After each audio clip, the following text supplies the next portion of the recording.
Hi everyone, welcome back to the garage. It's Anthony from Sometimes Right Golf. Hopefully a lot of you have watched the video from from Bunboogle Dunes in Tasmania, which I'll put a link up to in the overhead control panel there. Came back from a trip to Tasmania, played Bunboogle Dunes, which is absolutely epic golf course. So one thing I wanted to get back into the sim in practice is approach shots. Couple of inquiries while I was away about wanting to know roughly setup times with my sim from me deciding to come out and play in the garage to actually hitting. So I'm going to cut away now to a bit of a time lapse that I put up. Overall less than 5 minutes for me for coming out to the garage, taking the car out, getting everything set up and I'm hitting balls. So I'll stick that up there now, quick run through on the time lapse, and you can have a look at how long it takes me to set up my garage sim.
Okay, so that's what it takes to set up my garage sim. Like I said, less than 5 minutes for me to decide from deciding that I want to play in the garage, I want to practice, to coming out and having everything set up so I can start hitting balls. Like I was saying before, came back from Bunboogle Dunes.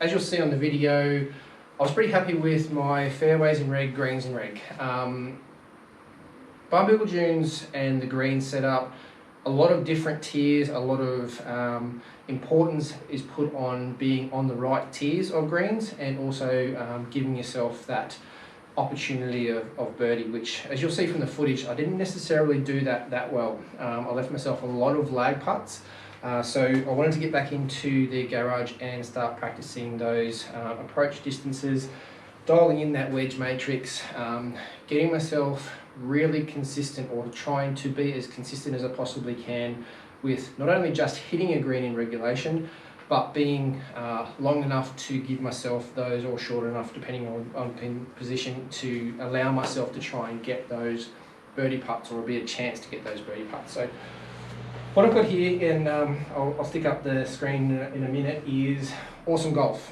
I haven't really used Awesome Golf too much. I jumped onto it this week to start the, or just to have a quick look at it, but really does have its benefits. I normally practice with E6 on the range, but I have been, over the last couple of nights, using the Awesome Golf app. Now, for those that have used it or are looking at using it, the good thing about it is there is an approach shot mode.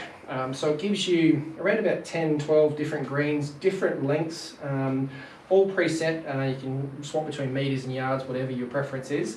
But it gives you the ability to scroll around the screen, aim for different greens, be able to have that ring of confidence, which you'll see on the green once I start hitting a few. But you're aiming to targets, and you can obviously practice those distances. So we'll go ahead now and pick out one of these greens, which I will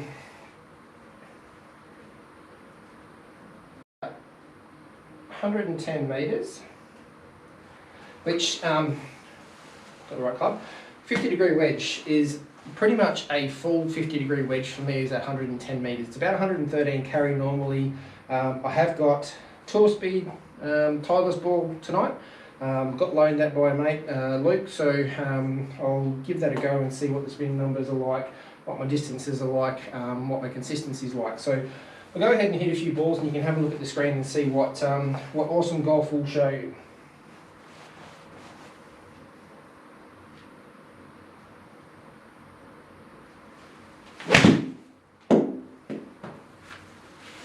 As you can see, there is a ring of confidence around that, and that's not a bad start actually, but it does also show you a little bit short.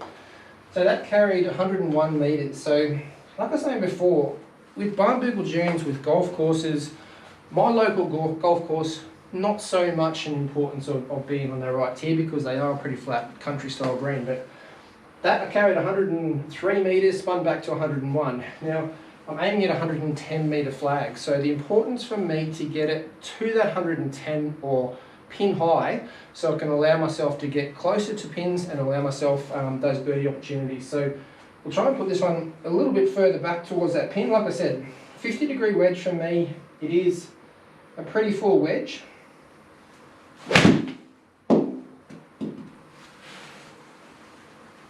So that looks like it's a little bit closer to that, and I'm pretty happy with that. That should spin back, which it does. So that's the sort of consistency that I'm trying to get to, and the benefits of having that sim set up. Awesome Golf looks like it is going to be that really, really easy setup, easy menu to jump into to start looking at those approach shots and being quite consistent. I'll go ahead with another one and then we'll swap to a different flag.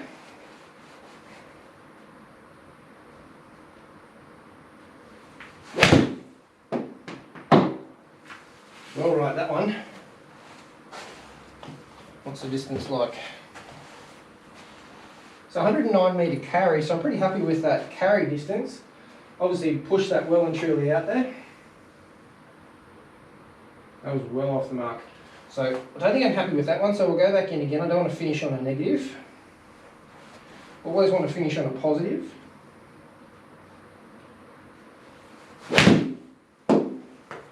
That should be, I'll call it, about 3 metres too long. Let's see how close I am. Oh, 115. So it spun back to 111, but that felt a little bit long off the face for me. So that's the sort of awareness I'm trying to get out of my wedge game. And I think Awesome Golf could be one app that, or one simulator app that could really give you that ability to jump into that mode, just start hitting 2 different pins and get yourself dialed in with those wedges. So let's pick up the flag as I scroll around here. Let's go in at 92 metres. And 92 metres off my wedge matrix would be pretty much a full 56-degree wedge. Again, we'll stick with the same ball.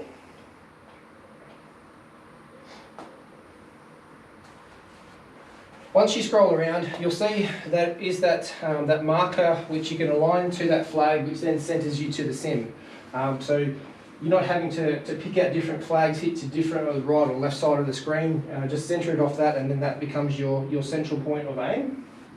So 92 metres, again going off that wedge matrix, it's about a full 56.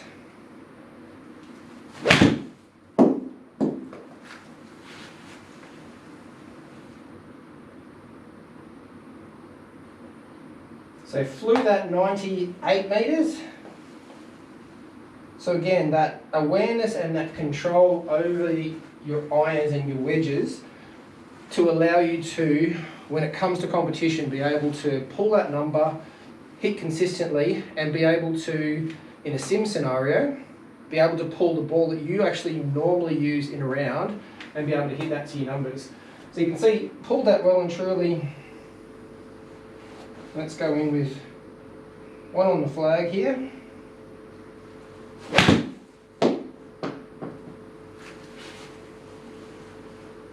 Come on, spin. That's well and truly long. So 100 metre carry to a 90 odd metre pin. 92 metre, that in my opinion is a miss. Let's go in and try and get this one within that ring of confidence you've seen on that screen.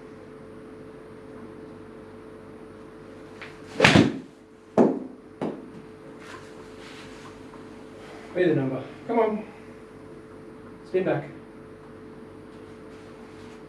Oh, nearly. So again, for an amateur golfer playing on the weekends, the ability to have this sort of setup and software like that, like Awesome Golf, like E6.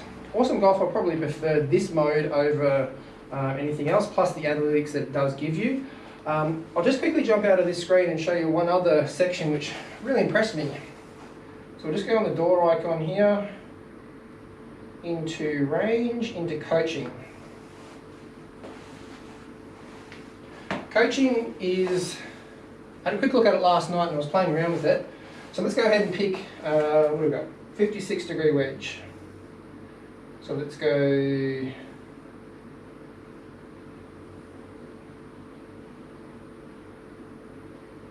56 degrees.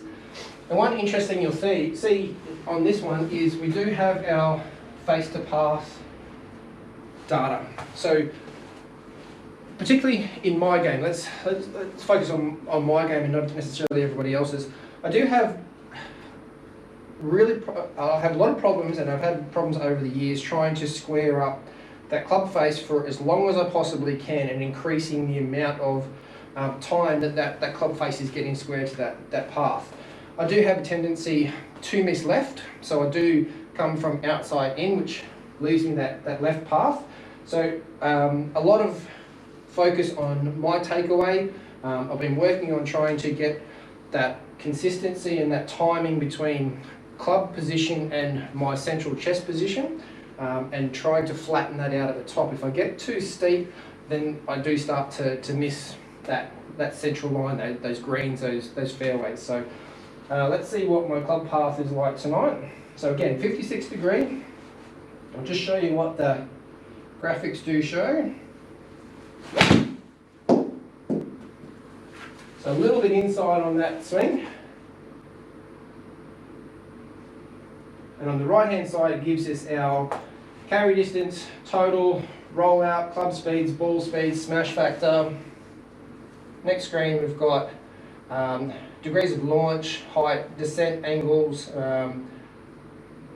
We've also got spin rate, spin axis, and club path data. So Awesome Golf does give you a lot of analytical information and data that, if you are interested in getting all those and drilling all that information down, I'm not particularly somebody that looks at club speed, smash factor, etc. But I do have a very big interest in what that face to path reading's like. The more that I can square that up over a longer period behind and after that ball, I believe that more consistent I will be as far as hitting fairways and greens. So let's go again, another one, see if we can get that right on the squared path.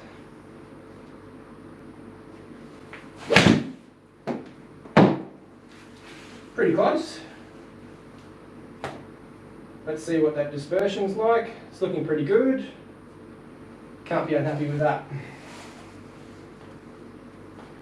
So if those of you that are interested in looking at Awesome Golf as an alternative to E6, I definitely do believe it has its benefits, particularly that section and the approach shot sections. There are multiple other sections and there's multiple other videos on YouTube about what Awesome Golf can provide to you, but that's a quick run through on my setup, how long it takes for me to set up my garage sim, the reasons why I decided to go to a garage sim to allow me to practice more.